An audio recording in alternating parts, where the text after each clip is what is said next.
MIA adjusted the curtains, letting sunlight pour into her spotless kitchen. It was her domain, a place where everything had its place and purpose. Life in their quiet suburban neighborhood was routine and predictable, the kind of life MIA had once craved. Dan, her husband, thrived in his corporate world, often leaving her alone for business trips. She'd grown used to it, finding solace in the gentle monotony of her days. The doorbell rang, shattering the afternoon stillness. MIA frowned, her hands still dusted with flour from her half-finished baking. They rarely had visitors, especially when Dan was away. Through the peephole, she saw Jake, Dan's friend. His familiar, broad-shouldered figure filled the frame, though something about him looked off. His eyes darted nervously, and his smile was too tight. MIA hesitated before opening the door. "Hey, MIA. Sorry to drop by unannounced," Jake said, rubbing the back of his neck. I need a favor." Mia's polite smile faltered. Jake was a charming man, the kind of guy who never seemed to have real problems. His visits usually meant laughter over beers with Dan, not showing up looking like he hadn't slept in days. "Sure, Jake. What's up?" she replied, her voice cautious. He produced a small, neatly wrapped package from his jacket and held it out to her. It was heavy, its weight unexpected for its size. Mia's eyes flickered from the package to Jake's strained expression. "I need you to hold on to this for a couple of days. Just keep it safe. And whatever you do, don't open it." His voice trembled, desperation leaking through his words. "What's in it?" Mia asked, her brow creasing. "It's better you don't know. Just trust me, okay? I wouldn't ask if it wasn't important." Mia hesitated, but the pleading look in his eyes nudged her to nod. "All right. I'll keep it safe." Jake released a shaky breath. "Thank you. I owe you, big time." He turned to leave, but stopped, his hand gripping the doorknob. "And, Mia, if anyone comes asking about it, you don't have it. You haven't seen me. Understood?" "Jake, you're starting to scare me. Just promise me, okay?" "Okay." The word slipped from her lips before she could reconsider. Jake offered a weak smile before vanishing down the driveway.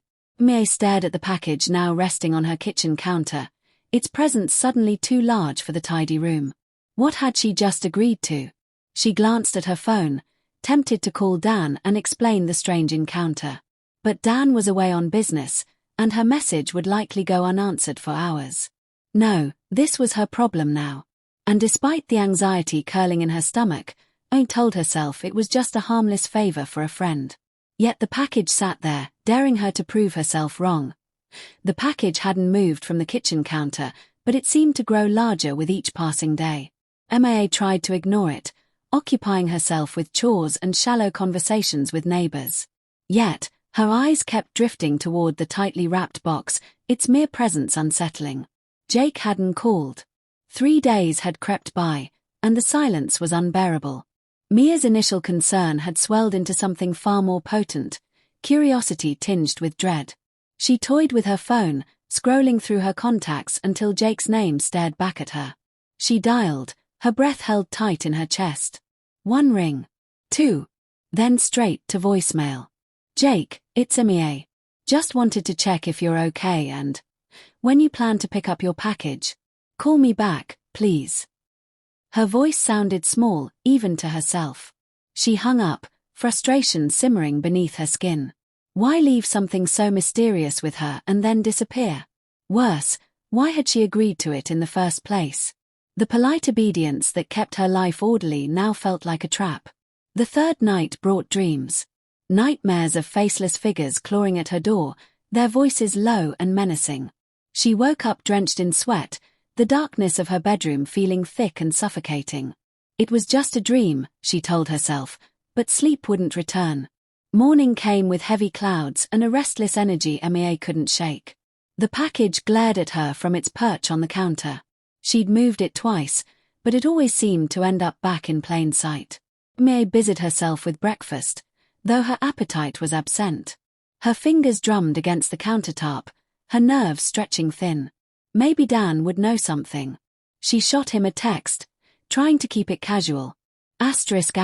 Hey, have you heard from Jake? He left something here and hasn't picked it up yet. Just making sure everything's okay. She watched the message deliver, but the familiar dots of a reply never appeared. Dan was likely trapped in some meeting or deep in his endless workload. Still, the silence gnawed at her. Mia's gaze drifted back to the package. 100 possibilities crawled through her mind. What if Jake was in trouble? What if she'd become part of something she couldn't understand? Her pulse quickened at the thought. She picked up the package, feeling its unnatural weight in her hands. Her fingers traced the edges, looking for clues that weren't there. Why would Jake be so desperate for her to keep it safe? And why the urgency to keep it sealed? The temptation grew, winding itself around her thoughts like a tightening cord. Maybe if she just took a peek, her paranoia would settle. She'd prove to herself that it was all a misunderstanding. But even as her fingers fumbled with the paper, some primal instinct whispered for her to stop. Still, May couldn't shake the feeling that the package was a ticking bomb, and her sanity was the price of letting it remain unopened. May couldn't resist any longer. The package had become an obsession, her every thought bending around its existence. What harm could there be in a single peek? Just enough to calm her frantic imagination and prove she'd been worrying over nothing. Her hands trembled as she peeled away the paper, its crisp edges resisting her touch. Beneath the wrapping was a small, old-fashioned wooden box, polished to a dark, glossy sheen. Its elegance was unsettling, like something meant to be both admired and feared. She lifted the lid slowly, her heartbeat thudding in her ears. Inside, nestled against rich velvet lining, lay a key. Not just any key, but an intricately crafted, antique piece forged from cold, heavy metal. Its surface shimmered with symbols she couldn't decipher, markings that looked older than anything she'd ever seen. Beside the key was a folded note. Mia's fingers hesitated before unfolding the fragile paper. The handwriting was jagged, hurried, as if scrawled in desperation. They're coming for you. Run. The words sank into her mind like splinters. Mia's breath hitched, her fingers going numb around the paper. What kind of sick joke was this? Was Jake trying to scare her? Or worse, was this a genuine warning? She stumbled backward, her gaze darting to the windows, half expecting to see shadowed figures lurking outside. The morning's pale light had twisted into something cold and oppressive. Every creak of the house felt like an approaching footstep, every passing car an agent of some unseen threat. The phone slipped from her grip as she scrambled to call Dan, her fingers fumbling over the screen. The dial tone was a thin, mocking sound. Pick up, she whispered, her voice fragile as glass. The call went to voicemail. Again. Mia's panic sharpened, clawing at her chest with relentless intensity. She sent him another message, her words spilling out in frantic desperation. Dan, I opened the package. There's a key and a note saying someone's coming for me. Please, call me back. I'm freaking out. The text delivered, but there was nothing but silence in return. Mia's eyes returned to the key, its metallic surface glinting under the kitchen lights. Why would Jake give her something like this? What was she supposed to do with it? The note offered no guidance, only terror. Her fingers clenched around the key, its sharp edges biting into her palm. If Jake's warning was real, then staying here was dangerous. But leaving without knowing where to go felt just as perilous.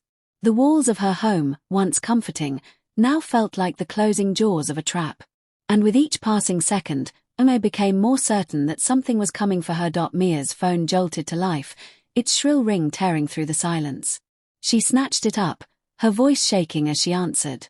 Dan. MIA. His voice was sharp, urgent. Listen to me carefully. Did you open the package? Yes. There was a key and a note saying someone's coming for me. A harsh curse escaped Dan's lips. Damn it, MIA. I told Jake not to involve you. What is going on? She snapped, panic threading through her words. What did he drag me into? There was a pause, the kind heavy with unspoken truths. Jake's been working with some dangerous people. The key is proof, evidence he was planning to use against them. When he realized he was being hunted, he thought stashing it with you was the safest option. Mia's stomach twisted. Why me? Why not you? Because they're watching me, MIA. My phone, my movements, everything. You were the only one he thought they'd overlook. But now they know. Her voice cracked. The note said they're coming for me. Dan's breathing was ragged on the other end of the line. Okay, listen. You need to leave the house. Now. Pack essentials and drive to the cabin by Lake Willows. It's isolated. They won't find you there. Her pulse hammered in her ears. What about you? I'll meet you there as soon as I can. I need to cover my tracks first. Just get moving. And MIA. Don't talk to anyone. Don't stop. Just go. The line went dead. MIA stood frozen, her mind clawing through terror and disbelief. Jake's favor had been a trap, one she'd walked into blindly. The key felt like a curse in her palm, its weight a constant reminder of how much danger she was truly in. She bolted upstairs, her body moving on instinct. Clothes, toiletries, cash, and her passport all stuffed into a small backpack. The cabin by Lake Willows was a 2-hour drive, if she could make it that far without being followed. The house groaned under the pressure of her paranoia. Every shadow seemed to stretch with hostile intent, every noise amplified by her rattled nerves. Uma raced down the stairs, yanking her car keys from the hook by the door. But as her fingers wrapped around the doorknob, something outside caught her eye. A dark SUV idled at the far end of the street. Its windows tinted, its presence unnatural in their sleepy neighborhood. Her breath hitched. It was too late. They'd found her. Panic exploded within her, but her resolve hardened just as quickly. Uma dashed out the back door instead, slipping into the narrow alley that separated their house from the next. The backpack thudded against her shoulder, her steps frantic but purposeful. As she drove away from the life she'd known, and didn't dare look back. All she could do was cling to the desperate hope that Dan's instructions weren't too little, too late.